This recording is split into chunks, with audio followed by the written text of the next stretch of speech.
नमस्ते, यहाँलाई स्वागत छ कृतिकाको किचनमा। आज मैले बनाउन गइरहेको छु फिस करीको रेसिपी। माछा चाहिँ मैले 1 केजी जति लिएकी छु अनि माछालाई मैले पखालेर ल्याइसकेकी छु। मैले अघि धोएर ल्याएको माछामा बेसार हालेँ अनि 10-15 मिनट जति यतिकै राखेँ। 10-15 मिनट पछि यसरी राखेर त्यसपछि मैले ग्यास बालेँ अनि प्यान बसालेँ। प्यान तातिसकेपछि मैले तेल हालेँ। तेल तातिसकेपछि अघि रेडी गरेको माछालाई मैले एउटा गरी प्यानमा हालेर फ्राई गर्न लागेँ।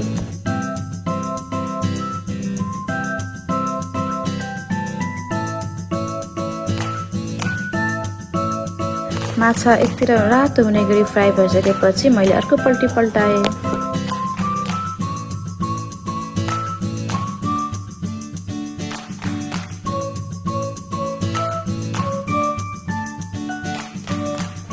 सबै माछा पल्टिसकेपछि मैले माछालाई केही मिनट फ्राई हुन छोडिदिएँ।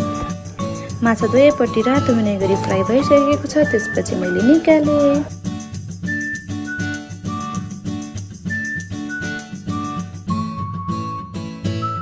त्यसै गरी मैले सबै माछालाई फ्राई गरेँ।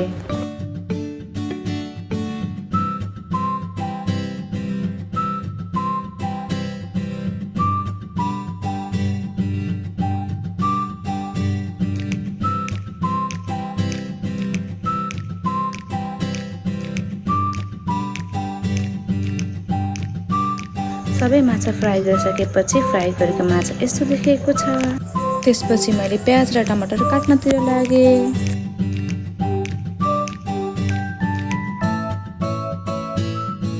प्याज टमाटर काटिसकेपछि मैले मिक्सरमा प्याज र टमाटरलाई पिस्नतिर लागेँ।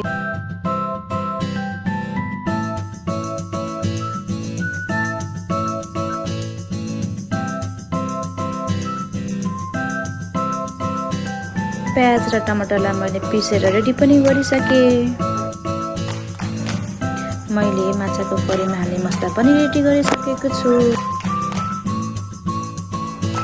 सरसोको पेस्ट, धनियाँ, जिरा, खुर्सानी, अदुवा, लसुनको पेस्ट अनि अघि पिसेको प्याज र टमाटरको पेस्ट रेडी पारिसकेको छु।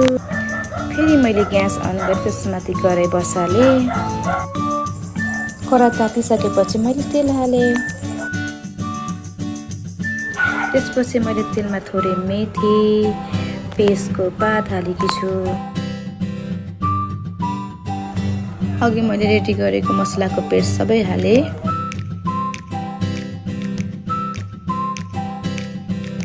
त्यसपछि मैले प्याज र टमाटरको पेस्ट पनि हालेँ अनि मैले सरसोको पेस्ट पनि हालेँ। मैले सबै थोक हालिसकेपछि मैले चलाउँदै भुटेँ मसलालाई।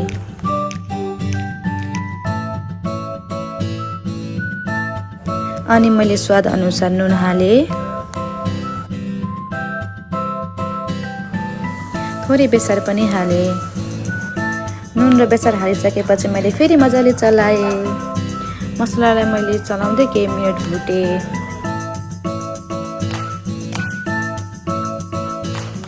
मसला यस्तो भइसकेपछि मैले पानी हालेँ।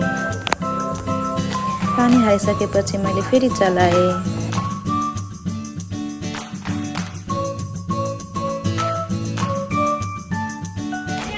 हेर्नुहोस् त मसला पाकिसकेको छ। मसला पाकिसकेपछि मैले अघि फ्राई गरेको माछा सबै हालेँ।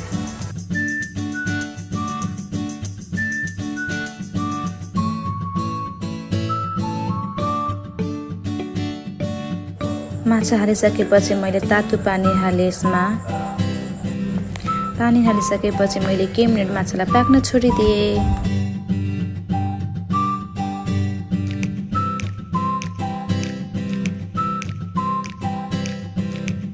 पाक्दै गरिरहेको माछा यस्तो देखेको छ साथीहरू।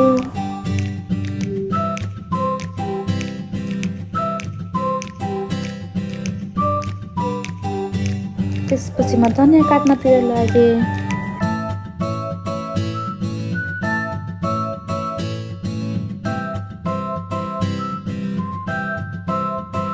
त्यसपछि मैले धनिया माछामा हालेँ।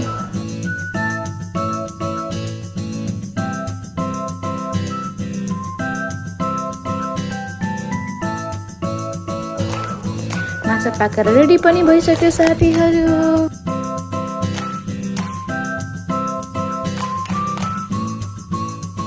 तपाईहरुलाई मेरो रेसिपी मन परेमा प्रतिक्रिया दिन नभुल्नुहोला।